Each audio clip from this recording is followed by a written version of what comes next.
Vamos a presentar al primer disentante, el psicólogo Flavio Chiesa. Él es integrante de nuestra ONG, tiene una vasta experiencia en atención a niños y adolescentes, y nos va a estar hablando de qué es bullying y qué no es bullying. Así que adelante Flavio, bienvenido y gracias por estar.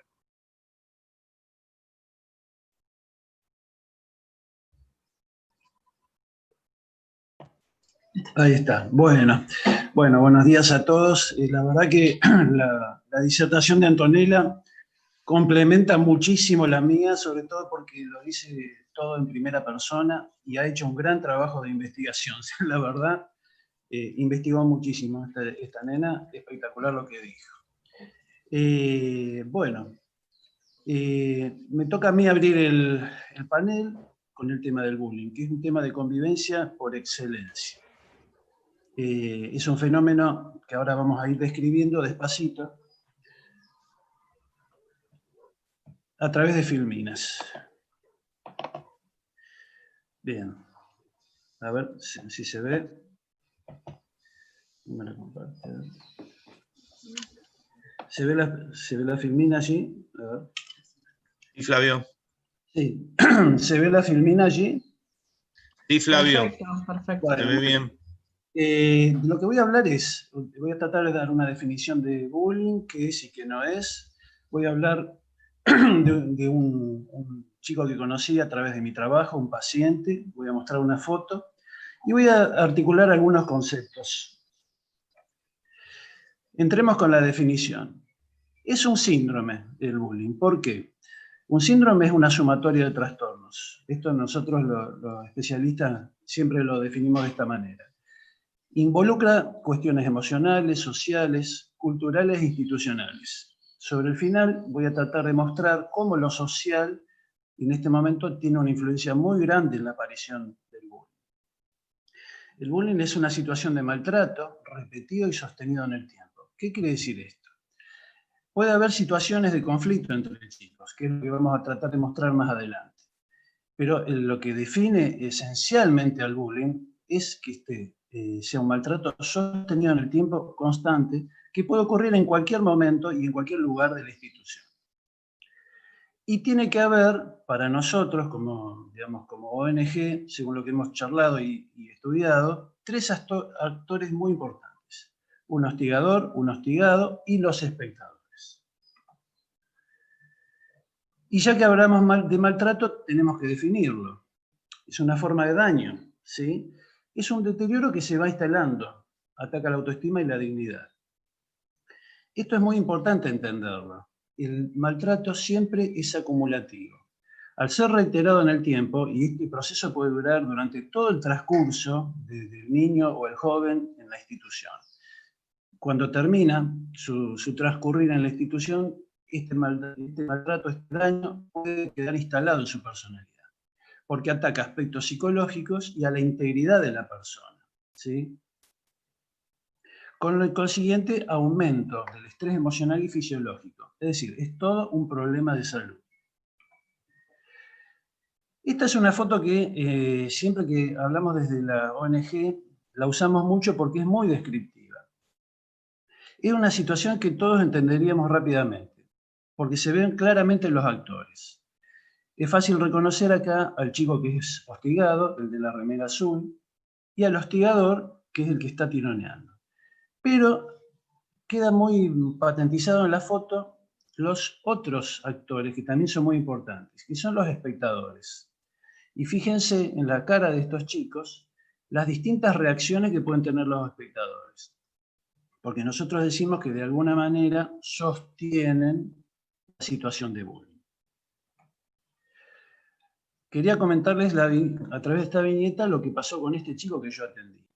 Y lo transcribí literal. Se los leo rápidamente y se los voy explicando.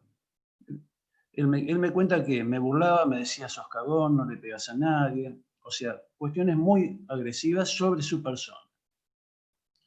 ¿Qué sentía y qué pensaba este chico? Sentí un conflicto, le pego para satisfacer a mi mamá y si lo hago enfurecer todo se vuelve más oscuro. Claro, muchos padres muchas veces pretenden que los hijos, cuando le cuentan esta situación, lo resuelvan de manera violenta. Y muchos chicos no se sienten preparados para esto, porque no son agresivos, porque fueron criados de manera en que se respetan a los demás. Entonces esto genera un conflicto en la personalidad que lo desorienta mucho más. Este chico buscó ayuda, porque dice, los preceptores solo le pusieron una amonestación, pero nunca lo llamaron para hablar. Es decir, ocurre muchas veces que el personal de la institución no maneja bien esta situación y efectivamente la situación transcurre. Comentó después, a él lo joden también los de su grupo. Hay 2 grupos en el curso, él está en otro grupo. Me buscó a mí y a otros amigos de mi grupo. Esto, ¿qué me cuenta con esto? Bueno, que muchas veces el hostigador también fue víctima de acoso. A pesar de que pasó el año, me quedé con la sensación de que me iban a atacar. Sentía la presencia de él, lo sentía, estando él o no estando él. Sufro de desconfianza por no saber si me están cargando o me quieren molestar. Eso me incomoda. Este es el motivo de consulta que me trajo. Estando en distintas situaciones grupales, siente que en cualquier momento va a repetirse la situación de bullying. Es decir, acá vemos cómo, si bien esto le pasó cuando él tenía 15 años y ahora tiene 18, lo sigue reviviendo en cada situación. Como asociación nos pareció muy importante poder dar elementos para diferenciar situaciones, porque muchas veces se tiende a confundir y se actúa en consecuencia. Entonces, vamos a tratar de discriminar las situaciones. ¿Qué es y qué no es? Algunas cosas, muchas las contó Antonella mejor que yo seguramente. Por ejemplo, organizar intencionalmente al grupo para que no sea amigo de un compañero, que no vayan a su casa, que nadie lo invite. Organizar un programa el mismo día en que ese chico cumple años. Esto se ve bastante, a mí me lo han relatado muchas veces en el consultorio. Es decir, generan un evento paralelo para que los demás no vayan. Inventar historias que lo ridiculizan, humillarlo, publicar en redes sociales difamaciones y fotos sin consentimiento. En particular me tocó un caso en el cual un chico que era hostigado por otro en una escuela, bueno, fue al baño a hacer pis. Y este chico, el hostigador, lo fotografió y lo amenazó con subirlo. Ahí ya hablamos de ciberacoso. Es decir, la angustia de este chico subió muchísimo, por supuesto, porque se sintió extremadamente amenazado por la exposición. Fíjense qué importante y qué potente que puede ser este síndrome del bullying. ¿Qué no es bullying? Vamos a tratar de un poco demostrar esto también. No invitar a nuestra casa, una pelea aislada en el patio. Hay que aclarar una cuestión. Entre los chicos puede haber afinidades y uno no es amigo de todos. Y efectivamente puede haber pequeños grupos en los cuales alguien no sea admitido, pero esto no es bullying. Porque acá no hay maltrato dirigido, estratégicamente pensado, sostenido en el tiempo, ¿sí? Entonces, no admitir a alguien en Facebook no es bullying, no pasar tarea, tener grupos de mejores amigos, esto que les estoy diciendo. Ir al cine y no invitar a todos. Ahora vamos a... ¿Qué aparece esto? Porque esta es una pregunta que uno puede hacerse. Este es un fenómeno que aparece en las instituciones. Y repito, no en cualquier institución, tienen que darse algunas condiciones. Entonces, ¿cómo surgen? Porque tanto actores, los actores como ser el hostigador, el hostigado, los espectadores, tienen para nosotros un origen común. Entonces, les voy a hablar de un concepto que si bien es muy de la psicología, pero es fácilmente entendible. Hablamos de la deprivación afectiva, que es un síndrome derivado de la comunicación afectiva deficiente. Es decir, en una etapa temprana del desarrollo, o inclusive en la adolescencia, en la cual se ritualizan conflictos infantiles, digamos, puede haber una situación de gran fragilidad. Y si el niño, el joven, es obligado a, digamos, a adaptarse a situaciones para las cuales no está preparado, eso ocurre la sobreadaptación. Es decir, hay una exigencia para la cual no se siente maduro. Esto tiene consecuencias sobre lo emocional. La deprivación habla de carencias afectivas en una etapa de fragilidad emocional. Esto es el concepto básico. Hay chicos que no se sienten preparados en determinadas situaciones. Y por supuesto, las consecuencias psicológicas en la personalidad son la carencia de la empatía, el egocentrismo y la ansiedad, porque se deja de reconocer al otro como semejante. Y acá empieza la patología de la convivencia. No hay convivencia si uno es egocéntrico, si no tiene empatía y sobre todo si es muy ansioso, ¿sí? A mí siempre me enseñaban mis maestros que para madurar uno tiene que, digamos, dejar de ser único en algún momento y pasar a ser uno más en una serie, ¿sí? Es decir, para poder compartir uno tiene que sentirse parte de y estar dentro de la serie. Y volvemos al tema del bullying y las posibles reacciones, ¿sí?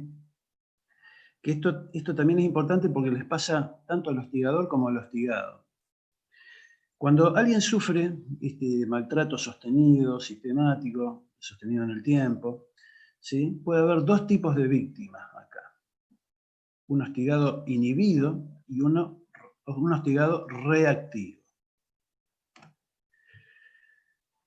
La víctima inhibida empieza a padecer autoestima dañada, retraimiento social y desadaptación social.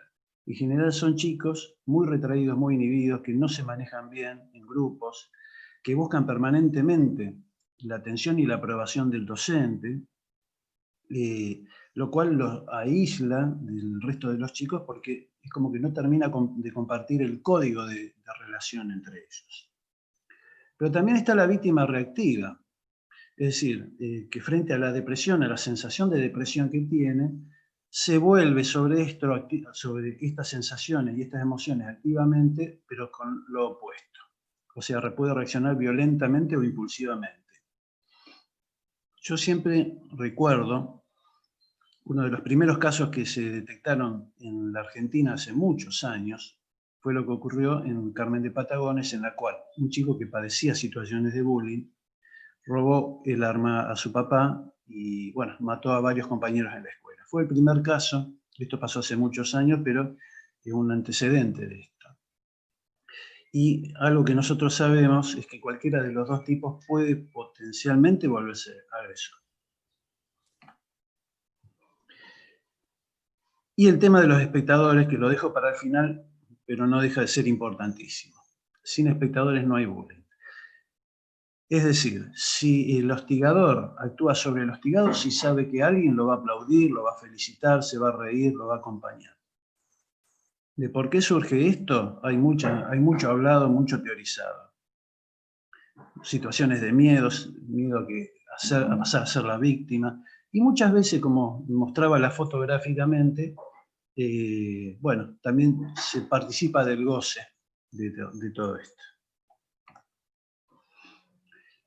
Me pareció importante para que se vea que esto, digamos, tiene que ver mucho con lo mental, con lo emocional, con lo psicológico, es la cuestión de, digamos, que se ha estudiado, digamos, hay una clasificación europea de los trastornos mentales, que es la CIE-10, en la cual se ven los factores psicosociales. Yo por eso lo quise traer para que se vea que esta cuestión del bullying es el entrecruzamiento de muchas situaciones, no solamente psicológicas y emocionales, sino también sociales y culturales. Entonces, muy rápidamente lo describo. Seleccioné 3 de estas clasificaciones. Problemas relacionados con la crianza, problemas relacionados con hechos negativos en la niñez, historia familiar y trastornos mentales. Fíjense, en la primera hay abandono por negligencia, ¿sí? Es decir, hay padres que creen que su hijo ya está maduro, por lo tanto lo dejan muy solo en distintas situaciones. Muchas horas en un club, con chicos más grandes, muchas veces sin saber con quién se junta, muchas horas en la calle, o muchas horas en casa mirando computadoras, jugando juegos, como mostraba Antonella, o leyendo posts de Facebook, que muchas veces mandan mensajes muy negativos. El caso opuesto es cuando los padres están presentes, pero, por ejemplo, con padres muy severos que exigen altas calificaciones, es decir, que no permiten, digamos, muchas cuestiones típicas de la adolescencia o la niñez, porque son muy severos y con baja empatía. Es decir, los retan mucho, les exigen cosas que realmente por ahí se les ubican.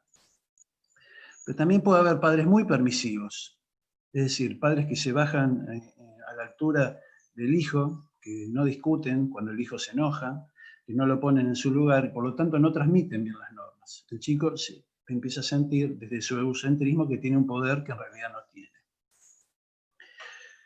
Problemas relacionados con hechos negativos en la niñez. Bueno, padres que se separan y vinculan repetidamente, ¿sí? Es decir, padres que forman parejas repetidamente, lo cual obliga al niño y al joven a adaptaciones vinculares repetidas que no le dan tiempo, digamos, para la maduración. Embarazos no deseados, que obliga a adaptaciones, es decir, de repente en una familia numerosa aparece otro miembro más, lo cual obliga a los padres a focalizarse en ese bebé y a dejarlo, digamos, a este otro hijo sin los cuidados y sin la enseñanza o la crianza.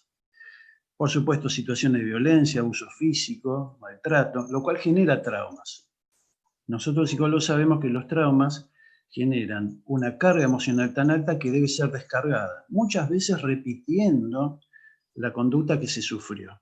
Por eso es tan importante la detección y el trabajo sobre estas cuestiones. Por supuesto, ambientes familiares deteriorados, disputas frente a los hijos, es decir, padres muy presionados por cuestiones económicas, laborales o afectivas inclusive, que discutan mucho delante de los hijos, asustan y traumatizan a los hijos de alguna manera. Historia familiar de trastornos mentales. Bueno, padres con rasgos psiquiátricos, ¿sí? Es decir, hay padres que por ahí, por depresión, se ven obligados a tener un alejamiento muy intenso de los hijos, lo cual entorpece la crianza y favorece esto que decíamos al principio, la sobreadaptación. El chico tiene que adaptarse solo a exigencias para las cuales no cuenta con apoyo o apuntalamiento.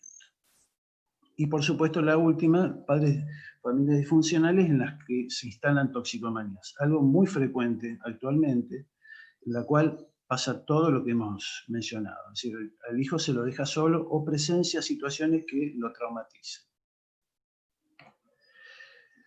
Bueno, algunas recomendaciones que son importantes, ¿no? Porque para eso estamos en el Congreso. La idea nuestra siempre fue brindar herramientas. Y acá va algunas que podemos sugerir. Principalmente cuando se detecte esto, desrotular. Sacar de la escena la idea de que hay un malo de la película y una víctima indefensa que no puede hacer nada. Como hemos visto, los roles pueden cambiar. Entonces, lo principal es trabajar sobre la situación sin rotular. Una de las medidas, tratar a los estudiantes con respeto siempre. ¿Por qué? Porque si no, damos el ejemplo de que el que tiene poder lo puede usar. Y eso es una situación que se manifiesta en el bullying. O sea, sin querer repetimos una situación de bullying, los adultos. Por supuesto, detener inmediatamente la intimidación y no intentar mediar, porque el bullying no es un conflicto entre menores y entre pares. El bullying es una situación de maltrato y de victimización. Por lo tanto, no es un conflicto. Hay que detenerlo inmediatamente. Y bueno, hablar con el hostigador y por supuesto con el hostigado en privado. ¿Por qué? Para escucharlos, para poder saber qué les pasa, qué está provocando que descargue su agresividad y su malestar de esta manera. Y para el hostigado en particular, darle recursos, porque muchas veces es un chico o un joven que no tiene recursos suficientes para manejar situaciones sociales. Entonces, una orientación por parte de la escuela le haría muchísimo bien. Y la recomendación principal, trabajar creando redes de contención. Es decir, planificar actividades que condenen el acoso, hablar de las heridas que produce el bullying. Esto los chicos tienen que escucharlo, tienen que entenderlo, porque muchas veces no lo saben. Y se naturalizan situaciones en las cuales, bueno, hay gente que sale lastimada de alguna manera. Notificar lo ocurrido, sí. Vamos redondeando, si podés, por favor. Vamos redondeando, buenísimo. Lo último, como para terminar. Desde la asociación hemos pensado una herramienta que es el protocolo, enfoques, lo llamamos así, donde todo lo que hemos hablado hoy está de alguna manera descrito. La detección, informar a la dirección, la autoridad, es decir, para que la dirección sepa lo que está ocurriendo, focalizar para ver qué está ocurriendo, hablar con las familias, porque muchas veces las familias no saben lo que hace su hijo en la escuela, entrevistas con los que intervinieron, definir qué medidas se van a tomar y las medidas para restaurar la convivencia y el seguimiento. Bueno, esto sería toda la presentación. Muchas gracias. Bueno, muchas gracias, Flavio. Ahí deja de compartir pantalla, así volvemos a vernos, por favor. Perfecto. Bien. Vamos a escuchar ahora a quien nos acompaña como segundo disertante. Agradecerle que haya tenido la paciencia de esperar unos minutos, porque ya nos bandeamos un poco. Voy a presentar a la doctora Lucía Rodríguez Aguinda. Ella es abogada, coordinadora nacional del Observatorio Ciudadano a la Ley de Prevención y Erradicación de la Violencia contra las Mujeres 2020. Es una colega y hermana de Ecuador, así que un gusto, un placer contarla con nosotros, y nos va a hablar del maltrato en la convivencia de niños y adolescentes. Así que, Lucía, si estás por ahí, te escuchamos. Muchas gracias por acompañarnos, un placer. Muchísimas gracias. Quiero que reciban un saludo cordial desde el corazón de la Amazonía ecuatoriana. Estimada Aristides, estimada Rita, mil gracias por hacerme parte de este proyecto tan interesante, tan responsable con la sociedad en la que estamos viviendo y topando estos temas tan sensibles y que le hacen bien hacer una síntesis de todas y cada una de las acciones que desde cualquier rincón de la patria o desde cualquier institución pública, privada, se pueda desarrollar en bien de la sociedad. Yo quisiera iniciar esta disertación señalando lo que dice Mirko Badiale. En cada niño se debería poner un cartel que dijera: tratar con cuidado, contiene sueños.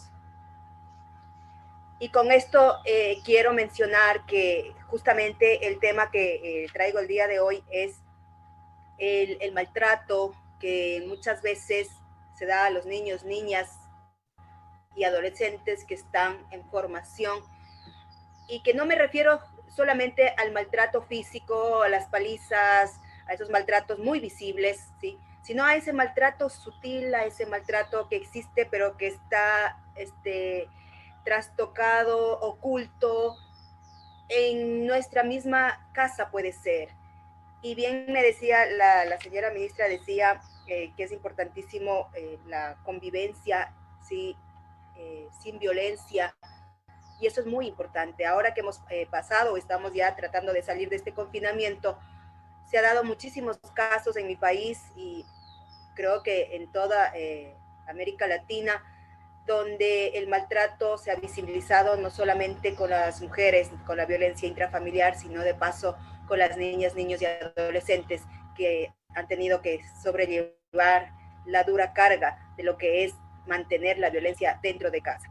Así que es triste estas situaciones, pero también para eso estamos, una vez que a través del Observatorio de Género también se hace este análisis y este estudio, cómo es que la gente maltrata dentro de la sociedad, ¿por qué? ¿Qué sucede?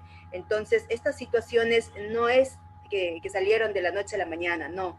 Estas situaciones son prácticamente que viene desde casa. Cuando hablamos de maltrato, pensamos de inmediato que la violencia solamente es física, cuando les digo que en ocasiones no somos tan conscientes de que esta violencia o esta situación muy sutil, ¿sí?, encubierta, nos va destruyendo por dentro. De esa es la que quiero hablar el día de hoy, el maltrato en la convivencia de nuestros niños, de nuestras niñas y por supuesto nuestros adolescentes, cómo se va construyendo dentro de nuestra sociedad, cómo el cúmulo de estas pequeñas acciones, estos maltratos puede llegar a ser tan destructivo para una niña, un niño y un adolescente. Puede también convertirse en un trauma que a la larga las consecuencias en la vida pueden ser dramáticas.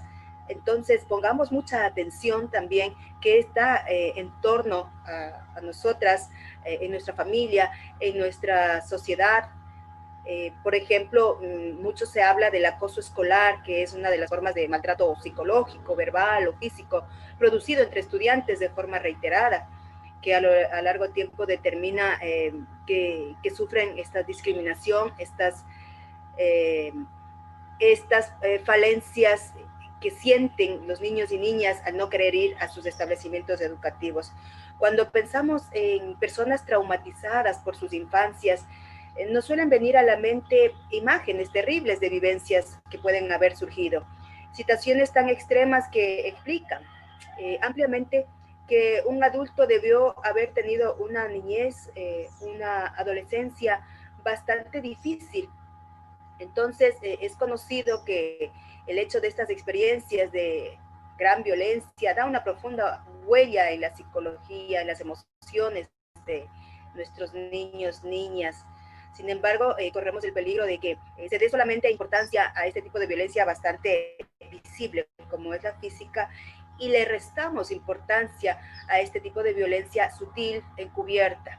Así que por eso también quiero poner de manifiesto que existe un abanico de maltratos sutiles que acumulados a lo largo de los años van minando nuestra forma de ser hasta tal punto que la confianza de esta niña, de este niño en su edad adulta se perciben sus demoledoras consecuencias, puede ser, ¿sí? Ya con la interrelación personal que tiene en su entorno laboral, en su entorno familiar, ¿sí? Entonces, allí vamos viendo cómo es que este tipo de acciones, como es burlas, humillaciones, desprecios, falta de atención en su infancia, nulas muestras de cariño por parte de sus padres, ¿sí? En todo caso, yo creo que es importantísimo tomar en consideración que esto deja muchas huellas a lo largo y resulta igual de destructiva. En ocasiones también tenemos que poner énfasis al efecto que produce y este es un efecto negativo de esta violencia que es oculta y que puede resultar mucho más perjudicial que la física, ¿sí?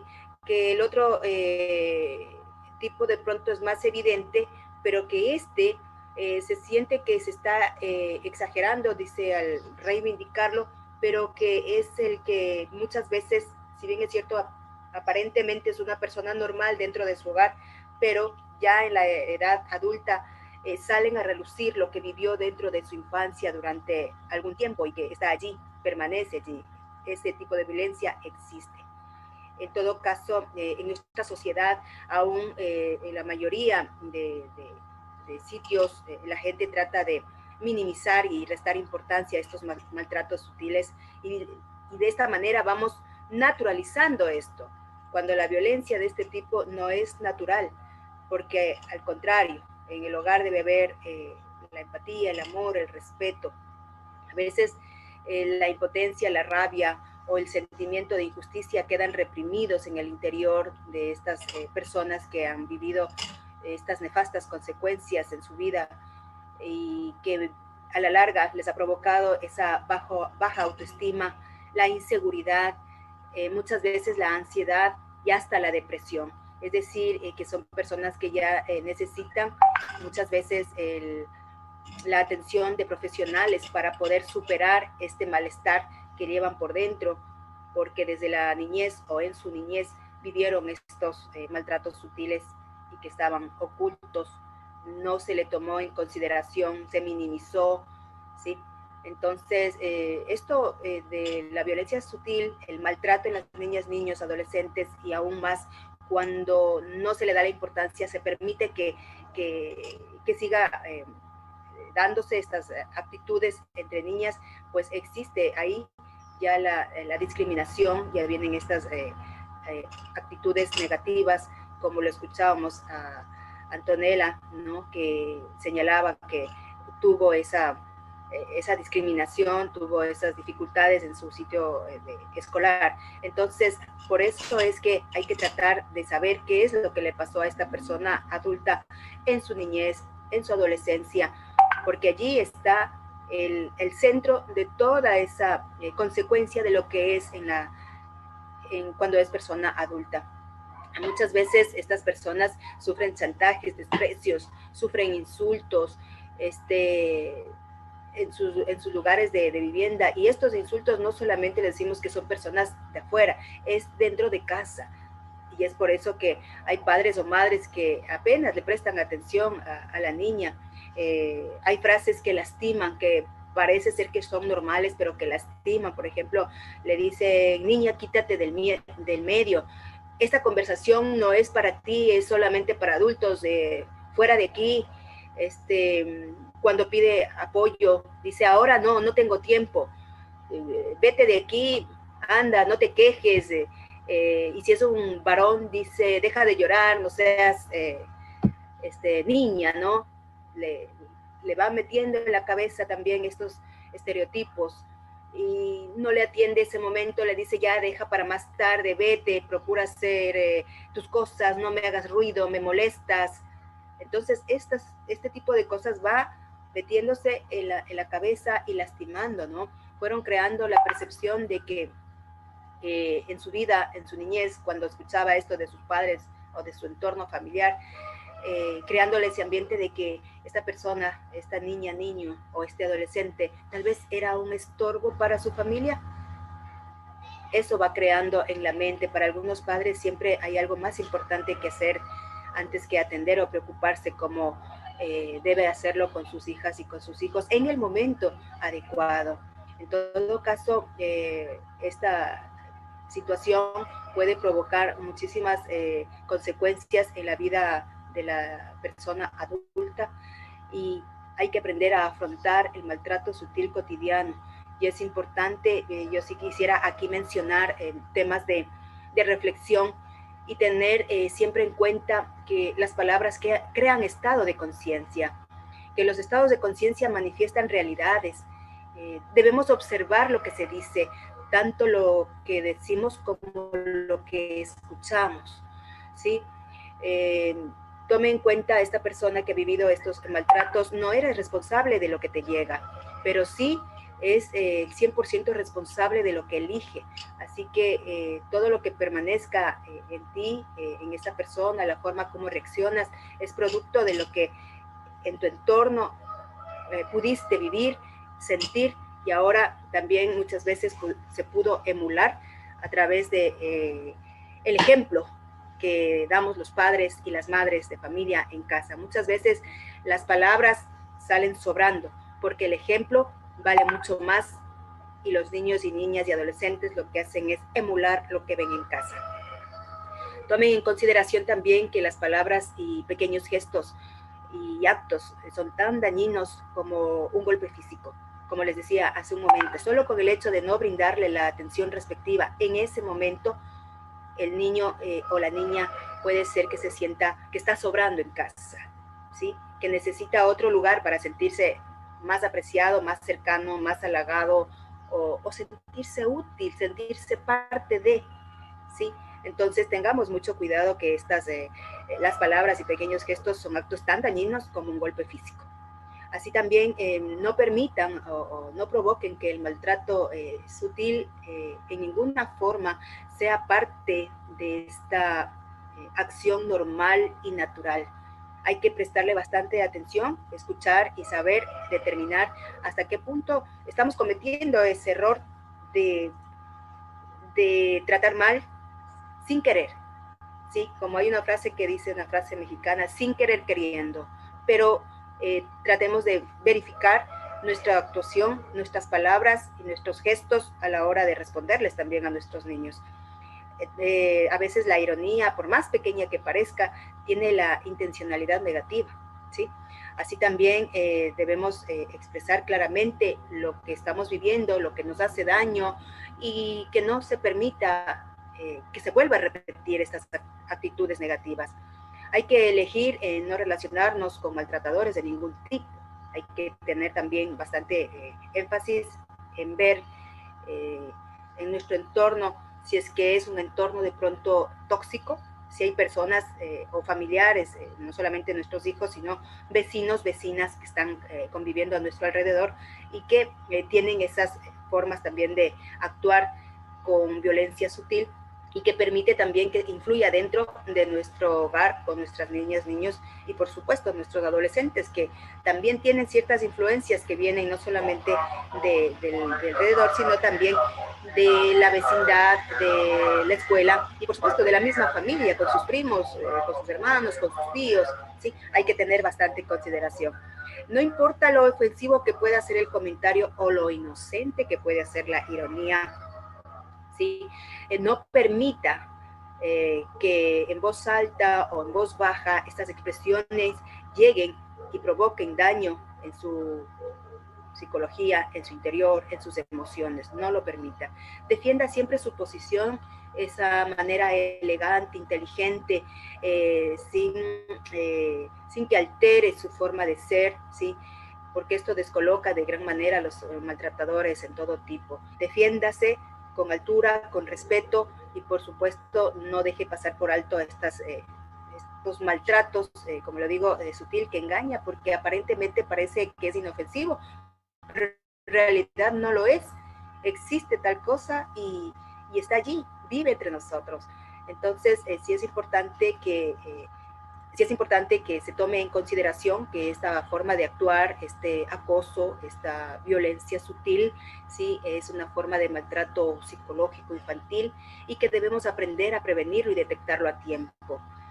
Por eso debemos considerar que para que exista violencia dentro de nuestra sociedad, debemos escuchar, ver y saber qué fue lo que pasó con nuestras niñas, niños en su infancia, en su adolescencia. Algo debió haber pasado para que en su vida adulta o vida de pareja tenga muchas dificultades, tenga esos momentos desenfrenados, esos momentos con falta de inteligencia emocional, que no lo puede controlar, que sale de sí en ciertos casos y en otros no los determina así físicamente como para ofender, sino al contrario, es una persona introvertida, es una persona muy silenciosa y es una persona que a pesar de que no acepta que tiene algún problema emocional, acepta muchos maltratos porque se siente minimizada, se siente discriminada, se siente que vale muy poquito, ¿sí? Entonces, con una baja autoestima,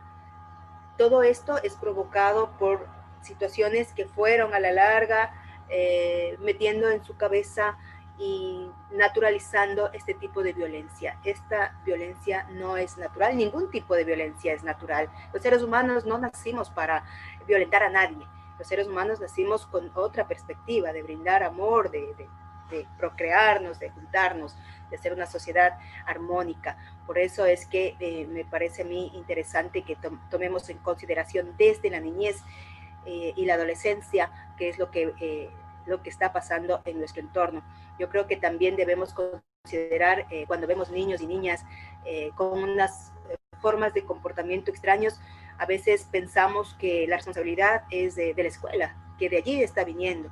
Y no, es preciso también tomar en cuenta que influyen nuestros valores desde casa, nuestros prejuicios que tenemos y que no lo canalizamos bien y no nos educamos nosotros o nosotras y no canalizamos también dentro del hogar para que sea llevadero y que la vida sea en armonía, en amor, en comprensión.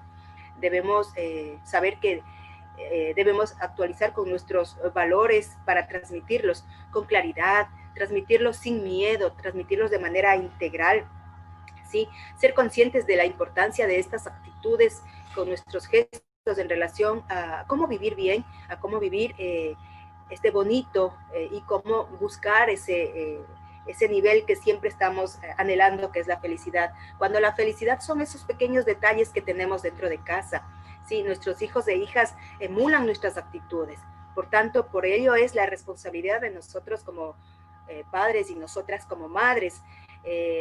Nos presentamos a nuestras niñas como modelos de vida, y también considerar que estos valores para la convivencia se expresan de forma muy explícita en los estilos de vida, en nuestros hábitos, en nuestras costumbres, en el tiempo de nuestro descanso, de nuestro ocio, participación con nuestro entorno. Todo ello están viendo nuestras niñas y niños. Así que debemos promover más bien en ellos comportamientos personales, sociales, que les ayuden a conformar una escala de buenos valores, valores humanos, que se desarrolle como la libertad, la justicia, la tolerancia, la solidaridad, por supuesto, el amor a la ecología, a la madre naturaleza, el respeto, ¿sí?, a la madre naturaleza, a nuestros símbolos patrios, a nuestros padres, a nuestro entorno, a nuestras personas adultas mayores, ¿sí? Es importantísimo también sembrar el valor de la gratitud.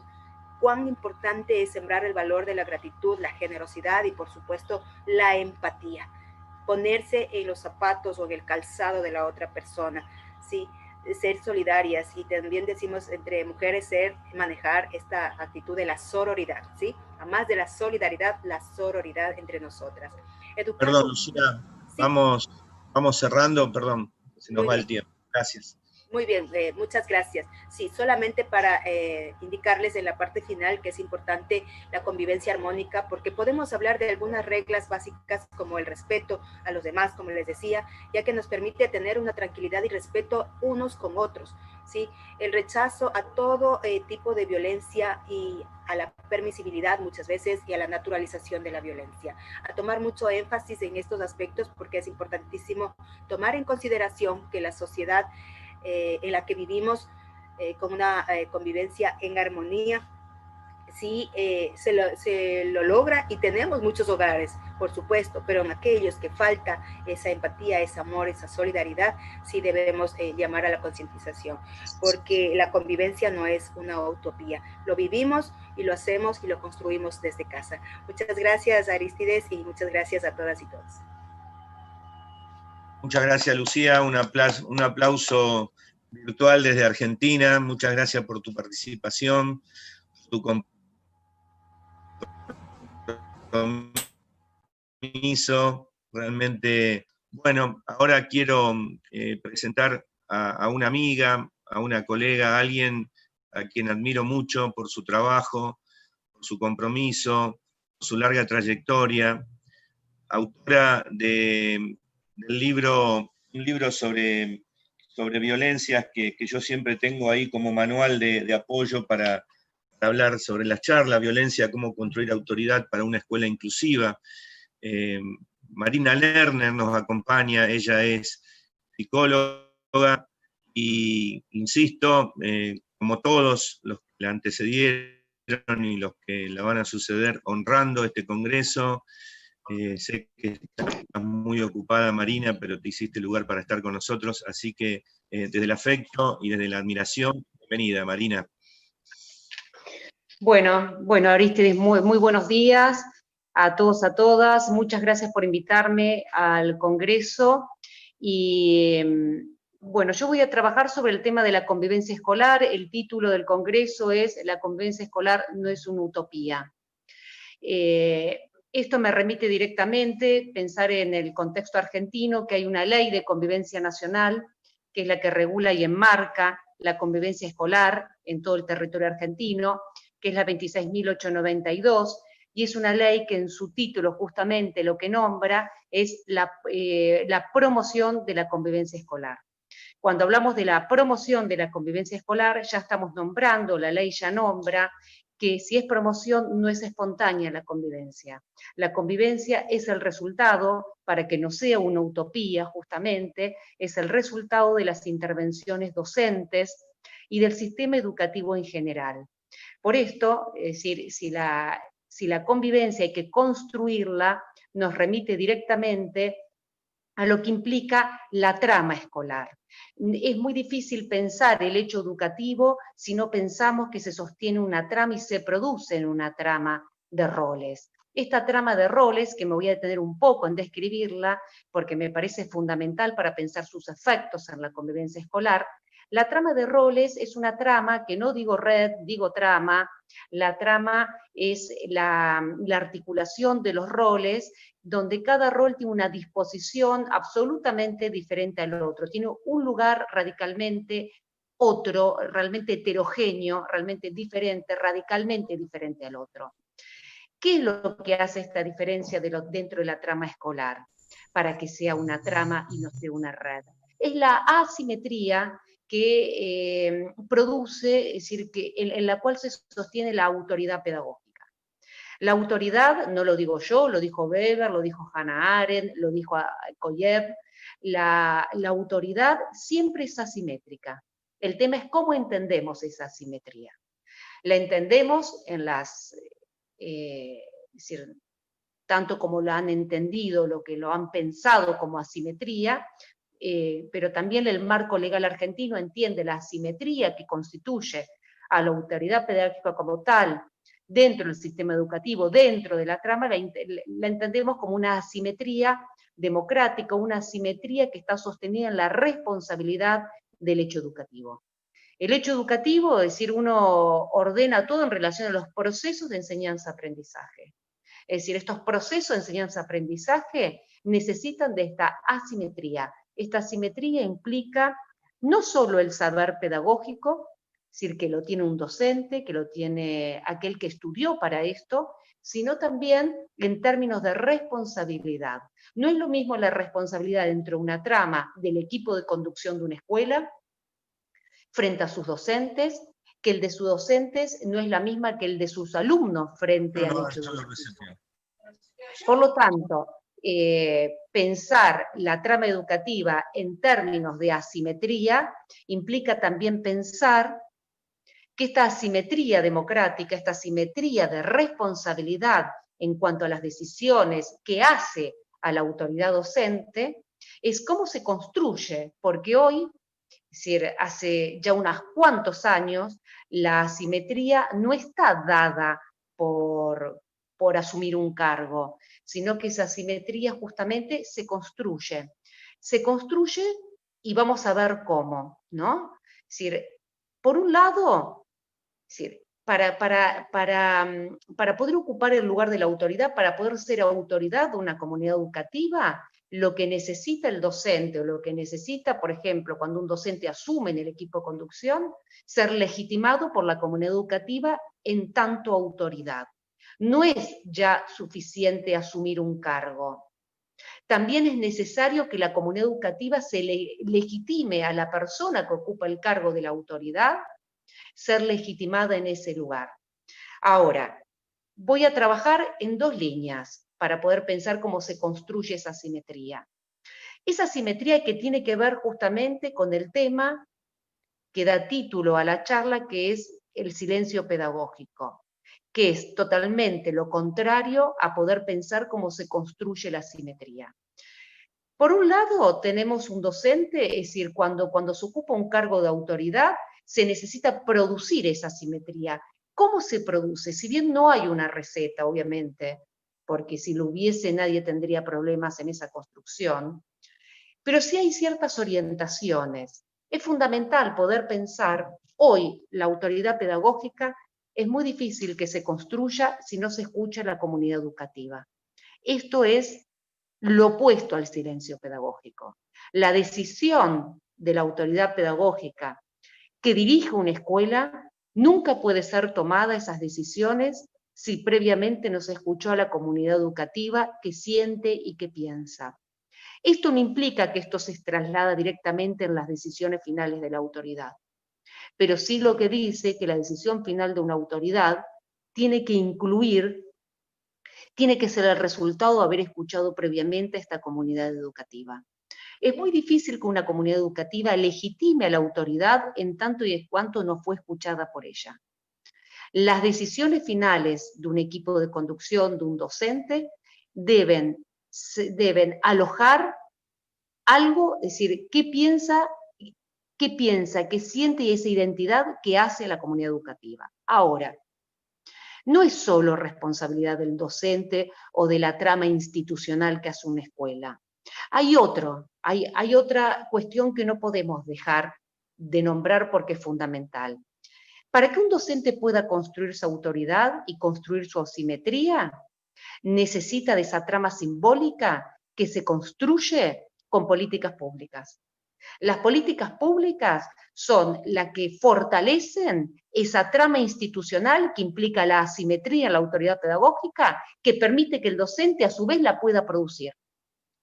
Esto que implica que todo lo marco legal, todas las políticas públicas que produce una gestión, que produce el Estado, favorece o no a la autoridad pedagógica. En Argentina específicamente tenemos un marco legal que se produjo desde el 2003 hasta el 2015, hubo una producción de leyes que se llaman las leyes de los derechos, que las conocen como las 26.000.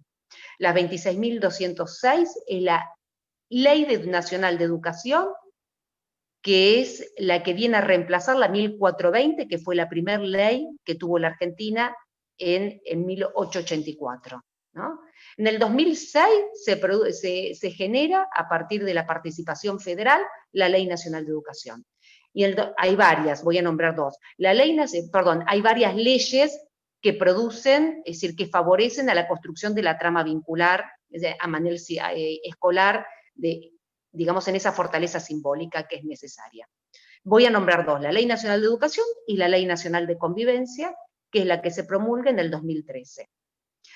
Ambas leyes, si hay algo que marcan como una diferencia con lo anterior, es pensar las escuelas como instituciones inclusivas.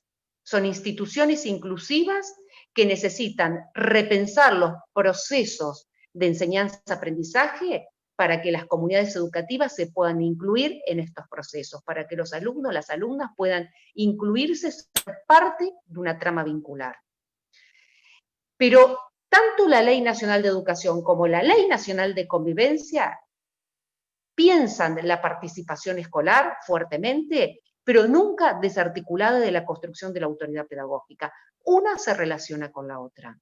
La autoridad pedagógica, todo este marco legal que regula la convivencia escolar y que orienta la intervención docente en materia de convivencia escolar, siempre está pensada en relación a generar procesos de participación de la comunidad educativa y a fortalecer la autoridad pedagógica. Porque las leyes no desconocen que la autoridad pedagógica en un sistema democrático y en el contexto actual es muy difícil que se construya, yo diría imposible. En 20 años que me dedico a la convivencia escolar, nunca vi que se produjera de otra manera, no puedo decir todo porque no conozco todas las experiencias del mundo, pero es muy difícil que se produzca si la autoridad pedagógica no es una autoridad que escucha a la comunidad educativa. La ley genera todas las posibilidades, genera todo el marco legal dentro de una escuela para que esto ocurra. ¿Qué dice la Ley Nacional de Convivencia? La Ley Nacional de Convivencia, entre varias cosas que plantea la creación que cada comunidad educativa del país debe construir sus acuerdos escolares de convivencia. Y que aparte de construir los acuerdos escolares de convivencia, lo que deben generar deben institucionalizar los espacios de participación. ¿Qué implica esto? Los acuerdos escolares de convivencia deben ser el resultado de una producción colectiva, sin dejar de tener en cuenta que el saber pedagógico de los docentes orientan sobre esto.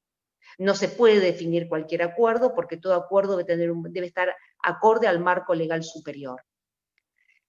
No se puede definir que se resuelva en una escuela, por ejemplo, con violencia física un conflicto, porque lo superior no lo permite. Por lo tanto, es el rol docente que acompaña a que esos acuerdos, que es una producción colectiva, sea posible dentro de una escuela. Ese proceso que se hace en los espacios de participación, ese proceso, más allá del resultado que tenga, una escuela va a producir un acuerdo, otra escuela va a producir otros acuerdos. Pero el proceso en sí mismo es lo educativo, más allá de lo que se produzca. el proceso de discusión, el proceso donde los niños, las niñas, los jóvenes, las jóvenes entienden y entran en un proceso de construcción colectiva del acuerdo que va a regular su estar en la escuela, es lo educativo. Pero es más que educativo, sino que es lo que le posibilita a los niños, a niñas y jóvenes poder entender, poder de alguna manera asumir su responsabilidad dentro de la convivencia escolar. Generar un acuerdo es un derecho. Ahora, cuando nos ponemos a trabajar en esto, lo que buscamos es que justamente algo de la responsabilidad subjetiva de cada niño del estar en la escuela se produzca. ¿Qué implica la responsabilidad? Implica poder comprender, es una asunción que tiene el sujeto sobre su propio acto, es poder comprender que eso que dice, eso que hace, tiene sus consecuencias, buenas o malas, pero produce efectos. Poder asumir que soy parte de un hecho educativo. Esto es lo que genera justamente los procesos de participación. La ley plantea, es decir, varios dispositivos de participación. Yo siempre creo que es importante subrayar que no solamente en los consejos de aula, en los consejos escolares de convivencia, es importante escuchar a los alumnos o escuchar a la comunidad educativa. Creo que la escuela tiene que poder tener el rasgo de escuchar, es decir, cuando uno habla y escucha, es decir, poder escuchar más allá de esos espacios de participación. Pero ese espacio de participación, para centrarnos en este dispositivo específico como el consejo de aula, que es donde se construyen los acuerdos escolares de convivencia, donde se construye la convivencia, donde se centra en eso, se construye todo el tiempo en una escuela, pero son espacios específicos para esta construcción. Acá lo que es fundamental, y esto sí lo quiero subrayar, es el lugar del docente frente a estos espacios. Estos espacios no son sin los docentes, son con los docentes, es con el rol docente. Es el rol docente que posibilita que esto ocurra. No es una asamblea de los jóvenes y las jóvenes, es un espacio de participación dentro de una escuela enmarcado por el rol. Pero ese rol docente a veces es difícil sostenerlo dentro de un espacio de participación, porque en ese espacio de participación lo que se tiene que producir es un saber que previamente no estaba, es el saber construido dentro de un grupo. No se sabe qué es lo que se va a construir, no se sabe qué es lo que se va a saber. Y esto hay que poder sostenerlo en el rol docente. El docente que coordina, que acompaña a un consejo de aula, lo que tiene que cuidar es justamente de enmarcar ese hiato, ese vacío de saber, donde se va a generar la producción de saber de parte de los chicos. Por ejemplo, ¿cómo se regula un recreo? Donde hay peleas, donde hay accidentes. ¿Qué hacemos en ese recreo? Lo pensamos entre todos. Sabemos que no se puede, por ejemplo, pegar, muchas veces en las escuelas no se puede correr. Construimos, ¿qué hacemos? Se construye colectivamente. El saber pedagógico sabe a veces qué no se puede, pero qué se puede, por ejemplo, lo construimos con los alumnos. Por lo tanto, el docente lo que tiene que esperar dentro de esos espacios es que se produzca algo nuevo también para él o para ella. Cuando el docente dentro de un espacio de participación termina escuchando exactamente lo mismo que piensa ella o piensa él como docente, ahí tenemos que repensar nuestro rol, porque el espacio de participación es justamente eso, es escuchar, es acompañar a que los alumnos, las alumnas produzcan lo propio. Ni esperar ni mucho ni poco, que produzcan lo propio. Es decir, y después acompañar a sostener eso que se produjo. Escuchar es justamente lo que subvierte el silencio pedagógico. No es exactamente lo contrario, sino es aquello que subvierte, que marca una diferencia radical. Cuando se escucha, se interviene. No es poner el oído, escuchar es entender que se necesita.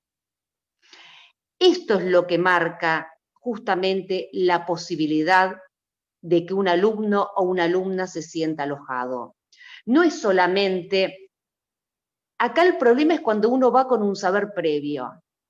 El chico pega porque le pegaron. Ya ahí cerramos todo. Ya ahí cerramos toda posibilidad de que los chicos puedan saber ellos qué les pasan, por qué pegan, por qué burlan, por qué hacen bullying. Acá es importante preguntarle a los jóvenes, a los niños, ¿por qué se relacionan de esta manera? En esa pregunta vacía de saber docente, va a generar las posibilidades para que ese niño, esa niña, ese joven pueda darse cuenta de por qué lo hace. Y a veces no lo hace porque le pegaron en su casa, muchas veces no fueron golpeados en su casa, la mayoría. Sino, muchas veces lo hacen por miedo a ser ubicado en el lugar de la víctima.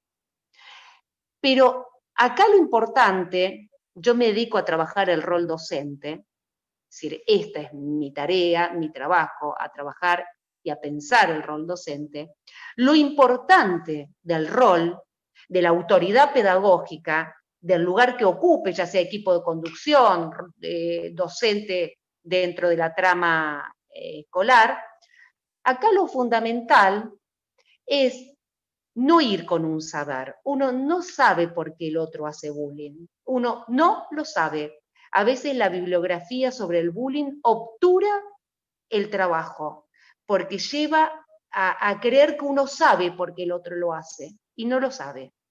No es la biografía del chico, puede condicionar, pero nunca es un determinante. Acá lo importante, es que el chico pueda darse cuenta por qué hace lo que hace. Para eso lo que necesitan aquellos que están en una escena de conflictos dentro de una escuela, dentro de la convivencia escolar, si es algo que necesita, es no el silencio docente, sino es la ausencia del saber docente para que se produzca el saber del niño. Bueno, con esto quiero terminar, porque ese espacio que puede dar un docente a un niño para pensar sobre sí mismo, para poder darse cuenta, es un espacio que le puede permitir reposicionarse frente a lo que pasa y cambiar de lugar dentro de la trama educativa. Es el lugar donde uno le otorga como sujeto para que piense. Cuando yo digo lo que le pasa al niño, lo tomo como objeto. Yo digo sobre él. Yo quiero que él diga sobre él. Por eso la pregunta, por ejemplo, ¿por qué las burlas? ¿Para qué las burlas? Para poder entender, acompañarlo y que se entienda él. Bueno, Arístides, yo quiero terminar acá porque me parece que es un punto que permite después pensar la intervención docente. Muchísimas gracias, Marina. Realmente, bueno, como siempre, un placer escucharte muy grande. Espero que se me escuche bien porque ando con problemas con internet. Hay algunas preguntas para el cierre de este panel. Ya que estás ahí, Marina, te voy a hacer la pregunta que te hicieron a vos. El rol de autoridad pedagógica del docente, ¿se puede dar si la comunidad educativa de parte del colegio lo es o lo contempla? Pero no sé por parte de los padres de los alumnos.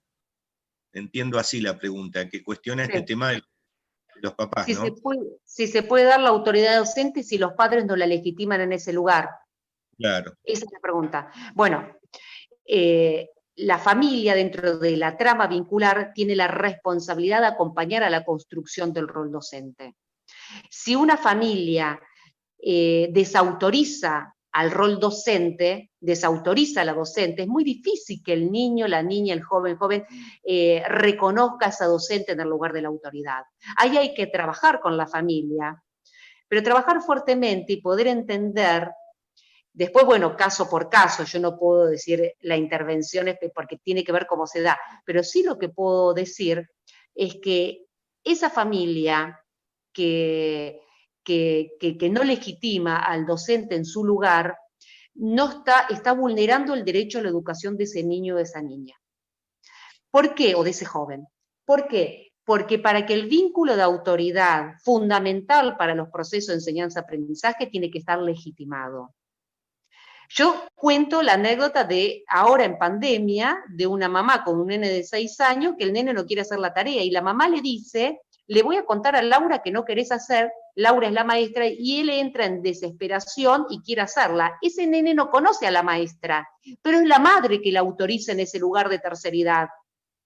Y ese niño que no conoce a esa maestra porque la ve virtualmente solamente, pero estuvo una semana con ella, reconoce ese rol docente porque hay una madre que la está instituyendo en ese lugar. Ahí el equipo de conducción tiene que trabajar fuertemente con esa familia tiene que entender que donde se desautoriza a la docente, deja al desamparo a ese niño, porque la deja sin autoridad. Clarísimo, clarísimo, Marina, muchísimas gracias. Ahora voy a leer. Gracias a vos. No, por favor, sí. Quédate por ahí por si hay alguna otra. Sí. Hay muchos halagos por tu exposición en el chat. Para Flavio, es la pregunta. ¿Cuáles son los recursos que se le brindan al hostigado en esas conversaciones aparte con él? Flavio había planteado esto de hablar aparte con los chicos, y bueno, esa es la pregunta, Flavio. Básicamente, digamos, insisto con el tema de desrotular, ¿sí? Digamos, fundamental correrlo del lugar de víctima, que entienda que él está en un lugar, digamos, en el cual se siente culpable, pero hay que sacarle la culpa. Él no provoca, digamos, con sus características personales la situación, hay que correrlo de ese lugar y explicarle de que el docente se va a ocupar de esta situación, de que él en este momento está haciendo foco de una situación en el aula, con algunos chicos. Básicamente, bajarle la culpa, porque lo que más daña es la culpa, en este caso, ¿sí? Entiendo, estaba leyendo el chat, hay muchas situaciones complicadas, a veces los padres intervienen, como explicaba muy bien Marina recién, pero la situación de asimetría, tomando las palabras de Marina, hay que hacerla valer de alguna manera, que el chico se sienta cuidado. Es una cosa que yo recomendaría, porque hay que correrlo del lugar de la culpa. Es decir, yo soy malo, soy tonto, soy estúpido, por eso me hacen esto, soy débil. Son cuestiones que atacan mucho la autoestima de los chicos o del joven, ¿sí? Esto es un poco, digamos, lo que yo recomendaría en este caso. Bien, muchas gracias, Flavio. Bueno, decir que hay una frase de Marina y de Mara que me llevo en oportunidad de conocerlas, y es que el bullying es la ausencia o producto de un silencio pedagógico. Es decir, que para que se produzca bullying, que es algo sostenido en el tiempo, tiene que haber una no mirada de los adultos. Un silencio pedagógico, decía Marina y Mara, así que es así. Creo que cuando se produce el bullying, que es algo continuado en el tiempo, evidentemente los adultos no lo estamos viendo, no lo queremos ver o estamos mirando para otro lado. Así que el compromiso, por supuesto, de todos para que esto no suceda, para que no haya bullying y para que sean solo conflictos que sí son importantes y que se pueden resolver si se actúa rápidamente. Bueno, yo veo que no hay más preguntas. A ver acá. Mercedes dice, si en Argentina se producen estos atentos al profesor por parte del padre, estos atentados, pregunta Mercedes Álvarez Seguí. Y ha habido casos, Marina debe tener mucho más experiencia seguramente en el observatorio en la provincia de Buenos Aires, casos de atentados, de violencia hacia los docentes por parte de los padres, Marina. Sí, claro, hubo casos, hay casos, pero acá por eso es importante poder trabajar fuertemente la construcción de la autoridad. Es decir, poder trabajar, poder trabajar con toda la comunidad educativa. ¿Qué implica la autoridad para un niño? Cuando las familias logran entender esto, acompañan a la escuela, pero esto implica un trabajo de escucha de parte de la autoridad pedagógica, y también, por eso insisto, creo que las políticas públicas y lo que dice un ministro de Educación o una ministra de Educación, es fundamental poder acompañar a la construcción de la autoridad pedagógica, porque la autoridad pedagógica se construye con políticas públicas, con actos de las gestiones de los ministerios, y se construye, es decir, eso construye lo simbólico, que favorece que un docente pueda ocupar ese lugar y pueda construir su propia simetría de una manera más cómoda. No es sin la gestión pública esto. Hay más episodios de violencia, cuando lo que quiero aclarar es que los episodios de violencia en general se suscitan cuando esa trama institucional no está construida, sino que hay algo ahí a seguir pensando y construyendo, ¿no? Ahí aparecen, en general, la violencia es el efecto de esa falta de construcción. Bien, muy clara Marina. No sé, Mercedes, si respondió a tu consulta. Ahí me asentís que con la cabeza que sí. Así que, perfecto. Bueno, estamos terminando con esto nuestro primer panel de este Congreso Internacional, donde hablamos de acoso escolar, y tuvimos la felicidad, diría, de haber tenido estos panelistas de lujo. Así que muchísimas gracias, Marina, muchísimas gracias, Lucía, muchísimas gracias, Flavio, y bueno, ojalá que este tema del bullying podamos ir solucionándolo como sociedad. El efecto que causa en los chicos que son víctimas de bullying a veces es un daño que dura muchos años, a veces un daño irreparable, y trae, por supuesto, algún correlato también en lo laboral. Son personas que tienen la autoestima baja y que a veces también sufren estas burlas en el ámbito laboral. Estaríamos hablando ahí no de bullying, sino de acoso laboral entre pares, o de los jefes, o de los subordinados. Pero sí, son realmente personas que se ven afectadas por haber vivido en su infancia y en su adolescencia esto tan feo que es que se burlen de uno. Bueno, muchísimas gracias nuevamente, y voy a dar lugar entonces a mis compañeras Eliana y Rita para que presenten el segundo de los paneles.